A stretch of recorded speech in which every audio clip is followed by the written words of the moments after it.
കത്തോലിക്ക കോൺഗ്രസ് ആലത്തൂർ യൂണിറ്റും ഓയിസ്ക ഇന്റർനാഷണലും സംയുക്തമായി നടിയൽ ഉത്സവവും കാർഷിക മേളയും സംഘടിപ്പിച്ചു. കൊല്ലവർഷ കലണ്ടർ പ്രകാരമുള്ള പരമ്പരാഗത കാർഷിക ചക്രത്തിൽ വിത്ത് വിതയ്ക്കാനും കിഴങ്ങുവർഗ്ഗങ്ങളും നടുതലകളും നടാനും അനുയോജ്യമായ 10-ാം ഉദയം ദിവസമാണ് നടിയൽ ഉത്സവവും കാർഷിക മേളയും സംഘടിപ്പിച്ചത്. ആലത്തൂർ ലിറ്റിൽ ഫ്ലവർ പള്ളി അങ്കണത്തിൽ നടന്ന പരിപാടി ആവേശമായി. ആലത്തൂർ ഗ്രാമപഞ്ചായത്ത് വൈസ് പ്രസിഡന്റ് ആർ വിനോദ് ഉദ്ഘാടനം ചെയ്തു.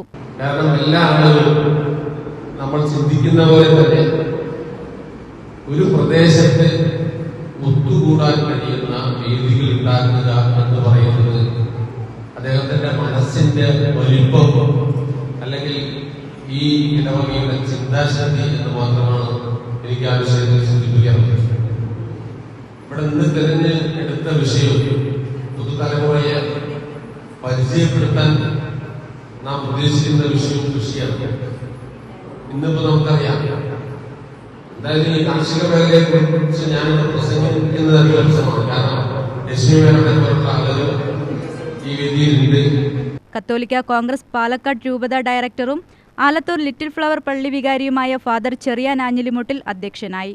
ഓയിസ്ക ഇന്റർനാഷണൽ സംസ്ഥാന president doctor N Shuddhodanan, Alathur government seed farm senior കൃഷി ഓഫീസർ എം.ഇ. രശ്മി, ആലത്തൂർ കൃഷി ഓഫീസർ കെ. ശ്രുതി, ഗവേഷണ കർഷകൻ ചാർലി മാത്യു പാലക്കുഴി എന്നിവർ കൃഷി അറിവുകൾ പങ്കുവച്ചു.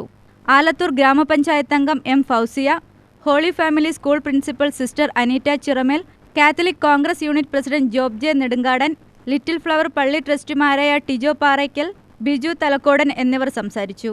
പുതുതലമുറയ്ക്ക് കാർഷിക സംസ്കാരവും നാട്ടറിവുകളും പരിചയപ്പെടുത്തുന്നതിനാണ് മേള സംഘടിപ്പിച്ചത്. ഫലവൃക്ഷങ്ങൾ, ചേന, കാച്ചിൽ, ചേമ്പ്, ചെറുകിഴങ്ങ്, മധുരക്കിഴങ്ങ്, കൂർക്ക, കപ്പ തുടങ്ങിയ കിഴങ്ങുവിളകൾ, നെൽവിത്തുകൾ, പച്ചക്കറി, ഇലക്കറി, കായ്ക്കറികൾ, അടുക്കളത്തോട്ടത്തിനും മറ്റ് കൃഷികൾക്കും ആവശ്യമായ നാനോ മൈക്രോ ന്യൂട്രിയന്റ് വളങ്ങൾ എന്നിവയും പ്രദർശനത്തിനുണ്ടായിരുന്നു. പരിപാടിയിൽ പങ്കെടുത്ത എല്ലാവരും വിത്തുകൾ നട്ടു. UTV news, Palakkad.